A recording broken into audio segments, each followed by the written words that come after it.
My dear children, teachers, parents, and everyone, good morning.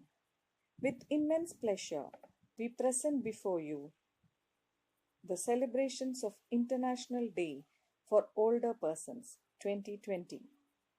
As we all know, the theme of this year is pandemics. Do they change? How we address age and aging. Keeping this in view, our students have made it a point to raise awareness of the special health needs of the older persons and their contribution to their own health. Older people are like pillars of home and also of the societies. We always tell the students of our school to make an elder person happy. That is the noblest act a person can ever do. The students of our school are empathetic regarding the well-being of the elderly. Elderly people are precious. They are revered members of our family, wise sages and keepers of traditions. They are a gold mine, storehouse of knowledge. We owe to them. We will not be here if it was not for them. Happy Older Citizens Day to all those elders who make life a lot wiser for us. Thank you. Good morning dear parents and children. October 1 ലോക വയോധിക ദിനമായി ആചരിക്കുകയാണല്ലോ. ഇന്നത്തെ കാലത്ത് പ്രായമായവരെ അധികം ആളുകളും വൃദ്ധസദനങ്ങൾ ആക്കുകയാണ് പതിവ്. ഇനിയുള്ള തലമുറകൾ അങ്ങനെ ചെയ്യാതെ അവരെ ആവും വിധം സംരക്ഷിക്കുകയും സഹായിക്കുകയുമാണ് ചെയ്യേണ്ടത്. Happy old persons day.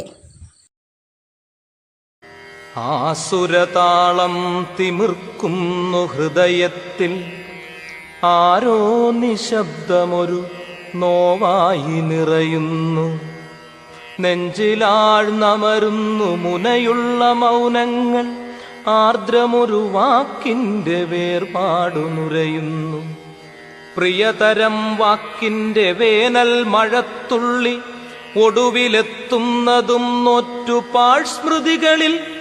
കാത്തിരിപ്പൊറ്റയ്ക്കു കാതോർത്തിരിക്കുന്നു, കാത്തിരിപ്പൊറ്റയ്ക്കു കൺപാർത്തിരിക്കുന്നു.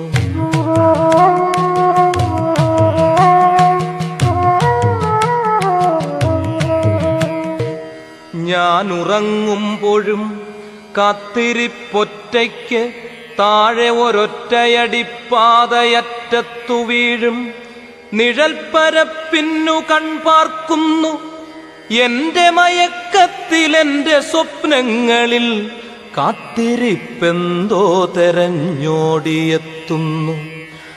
ആരെയോ ദൂരത്തു കണ്ട പോലാനന്ദമോദമോടെന്നെ വിളിച്ചുണർത്തിയിടുന്നു. മാപ്പിരക്കും മിഴി വീണ്ടുമോടിക്കുന്നു. ഭൂതകാലത്തിനുമപ്പുറം വീണ്ടുമൊരു വാക്കിൻ്റെ വേനൽ മഴത്തുള്ളി വീഴ്വതും നോറ്റു കനക്കും കരൾക്കുടം ചോരാതെ കാത്തിരിപ്പൊറ്റയ്ക്കു കൺപാർത്തിരിക്കുന്നു. കാത്തിരിപ്പൊറ്റയ്ക്കു കാതോർത്തിരിക്കുന്നു, കാത്തിരിപ്പൊറ്റയ്ക്കു കൺപാർത്തിരിക്കുന്നു.